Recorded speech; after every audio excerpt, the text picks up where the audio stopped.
ప్యానెల్లో ఉన్నటువంటి పెద్దలు తులసిరెడ్డి గారికి, అదేవిధంగా విల్సన్ అన్న గారికి మరియు ఏబిఎన్ వీక్షిస్తున్నటువంటి ప్రజలకు నమస్కారాలు తెలియజేసుకుంటూ, నవీన్ గారు, సార్ మనం యాక్చువల్లీ ఇవి ఇంతకు ముందు కూడా ఒక 2-3 డిబేట్స్ లో నేను ప్రధానంగా ఆ రోజు కూడా ఏం చెప్పాను అంటే, యాక్చువల్లీ వీళ్ళు అధికారంలోకి రాకముందు మాత్రము మద్య నిషేధం చేసే పూర్తిగా మద్య నిషేధం చేస్తాను, మీరందరూ నాకు ఓట్లు వేయండి, మద్య నిషేధం కానీ నేను చేయలేకపోతే 2024లో ఓట్లు కూడా అడగను అని చెప్పి.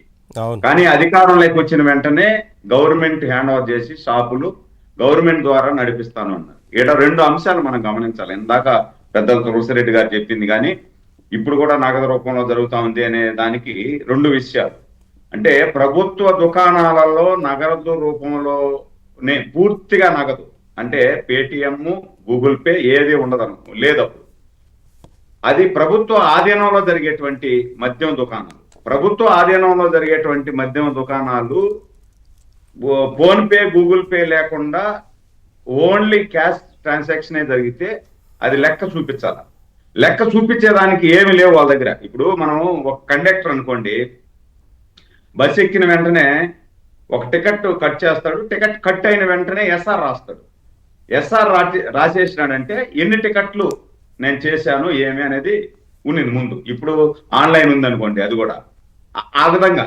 ఈడ ఈ షాపుల్లో ఎక్కడ కూడా ఎస్ఆర్ లేదు. అంటే ఇంత స్టాక్ వచ్చింది, మేము ఇంత స్టాక్ అమ్మినాము, రిమైనింగ్ ఇంత బ్యాలెన్స్ ఉంది అనేది చూపించేదానికి ఎక్కడ లేదు సార్. ఇప్పుడు ఆ విధంగా లేనప్పుడు ఏమవుతుందంటే, ప్రభుత్వ దుకాణంలో పేరుకు మాత్రమే ప్రభుత్వ దుకాణం, కానీ వీళ్ళు ఒక 100 బాటల్స్ ఆ షాపుకి తెచ్చారనుకోండి అఫిషియల్ గా, ఆ 100 బాటల్స్ ఎప్పుడు అమ్ముడు పోయినాయి అని నిర్ణయం లెక్క చెప్పేది ఎప్పుడు, అది చెప్పినారా లేదో కూడా తెలియదు. ఈ 100 బాటలు స్టాక్ ఉన్నట్టే ఉంటాయి, ఇంకొక 100 బాటలు అనఫిషియల్ గా తెస్తారు, దాన్ని క్యాష్ రూపంలో అమ్మేస్తారు, ఆ డబ్బులను వీళ్ళు చేసేసుకుంటారు. అంటే ఎక్కడ కూడా గవర్నమెంట్ కి ట్యాక్స్ పే చేయరు, నాన్ డ్యూటీ పేడ్ లిక్కర్ లాగా అమ్ముతారు, పే చేయరు.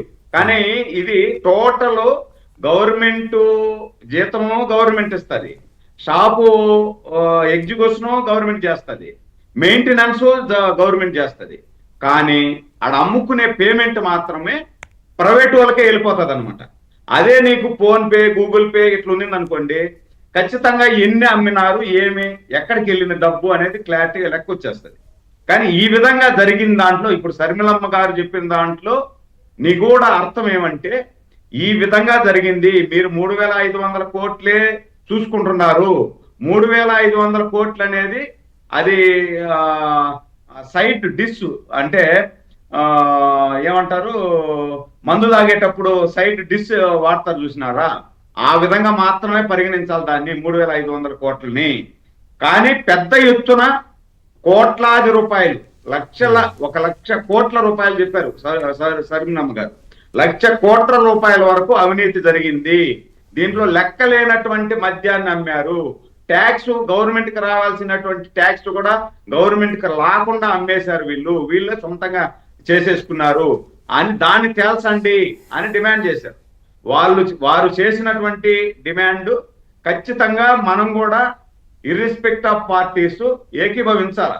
ఆ కోణంలో కూడా మనం దర్యాప్తు జరగాలి. ఆ కోణంలో కూడా దర్యాప్తు జరిగితేనే దీంట్లో ఎంతవరకు లావాదేవీలు జరిగినాయి, ఎంతవరకు డబ్బు అంతిమ లబ్ధిదారికి ముట్టింది, మధ్యలో వాళ్ళకి ఎంత డబ్బు ముట్టింది అనేది తేలుతుంది.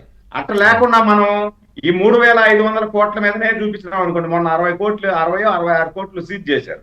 కానీ వీళ్ళు ఇంత చెప్పినా కూడా ఈ పేటిఎం బ్యాచ్ ఏం మాట్లాడతారంటే, ఒక మద్యం గవర్నమెంట్ షాప్ లో అమ్మాము, దానికి ప్రూఫ్ ఉంది, మేము తిన్నట్టు ప్రూఫ్ ఉందా, అంతిమ లబ్ధిదారు అంటున్నారు, అంతిమ లబ్ధిదారికి అందినట్టు ప్రూఫ్ ఉందా, ఈ డబ్బు ఎక్కడ వాడినారు, అసలు ఎక్కడ పెట్టుబడులు పెట్టారు అనేది మొత్తం పక్కాగా ఆధారాలతో సహా తేల్చితే ఏ డౌట్ ఉండదు ఎవరికి అనేది, అంతేనా మీరు చెప్పేది?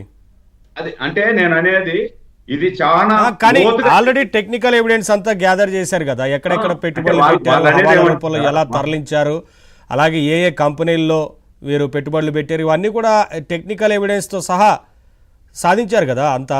అదే సాధించారు వాళ్ళు అనేది ఏమంటే మనం సాధించాము, దీన్ని రికవరీ చేయాలి సార్. రికవరీ చేసేది ఒకటి ఒక పక్కన పెడితే, ఇప్పుడు 3,500 కోట్లు 1,00,000 కోట్లు అనేది మనం దొంగను పట్టుకుంటారు, దొంగకు శిక్ష పడతాది, ఇవన్నీ జరుగుతాయి.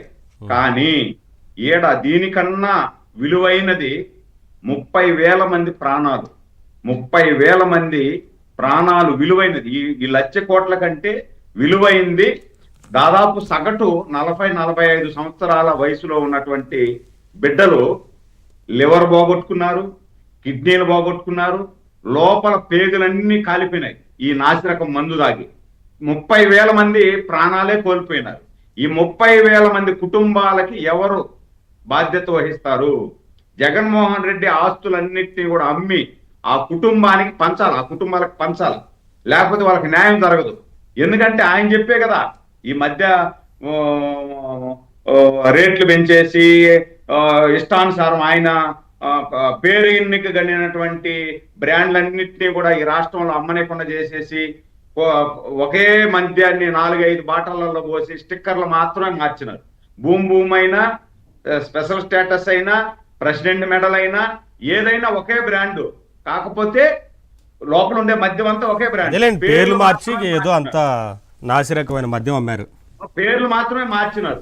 ఇవన్నీ పిల్లల దగ్గర తాపించేసి వాళ్ళని బానిసం చేసేసి వాళ్ళ మరణాల కారకులైనారు కదా. దానికి బాధ్యత ఎవరు వహిస్తారు అనేది కూడా ఇప్పుడు మన శర్మిలమ్మ గారు చెప్పిన దాంట్లో నిగూఢమైనటువంటి అర్థం దాగి ఉంది. దీని మీద కూడా ఖచ్చితంగా చర్చ జరగాల. ఈ 30,000 మంది మరణాలకు కారకులైనటువంటి ఈ ఒక విషయం సార్ మీరు అడిగారు, ఒక విషయం మాత్రం సిట్ దర్యాప్తు అయితే సీరియస్గా జరుగుతోంది అనేది కనిపిస్తూ ఉంది. ఒకసారి నేను విల్సన్ గారితో మాట్లాడతాను. విల్సన్ గారు, సిట్టు దర్యాప్తు అయితే సీరియస్గానే ఉంది. ఎందుకంటే చాలామంది కేసులో ఉన్న నిందితుల పేర్లు కూడా తెలియని వారందరినీ బయటకు తీసుకొచ్చింది సిట్. అంటే చాలా సీరియస్గా విచారణ జరుగుతూ ఉంది. టెక్నికల్ ఎవిడెన్స్ ఆధారంగా వారి వాంగ్మూలాలు సేకరించిన తర్వాత వారి వాంగ్మూలాల ఆధారంగా గూగుల్ టేక్అవుట్ తీసుకున్నారు, లొకేషన్ని టాలీ చేసుకున్నారు. ఇవన్నీ రకరకాలుగా పూర్తి స్థాయిలో ఆధారాలతోనే విచారణ జరుగుతోందనేది కనిపిస్తూ ఉంది. సరే, ఇంకా లోతైన విచారణ అంటే వారు చెప్తున్నట్లుగా నగదు లావాదేవీల అంశం మీద దృష్టి పెట్టాలి, పెద్ద ఎత్తున దీంట్లో 1,000 కోట్ల రూపాయల కుంభకోణం జరిగింది కాబట్టి అని వారు అడుగుతూ ఉన్నారు. మీరు ఎలా రెస్పాండ్ అవుతారు? గుడ్ ఈవినింగ్ అండి నవీన్ గారు, మీకు ప్యానల్లో ఉన్న పెద్దలు తులసిరెడ్డి గారికి, సోదరులు సురేంద్ర నాయుడు గారికి, చూస్తున్న ప్రేక్షకులు కూడా. ఇప్పుడు A1 ముద్ద ఎవరంటారు మీ దృష్టిలో నవీన్ గారు? మీరు చెప్పండి. మీ అందరికీ తెలిసిన ఓపెన్గా అందరూ మాట్లాడుకునేది అంతిమ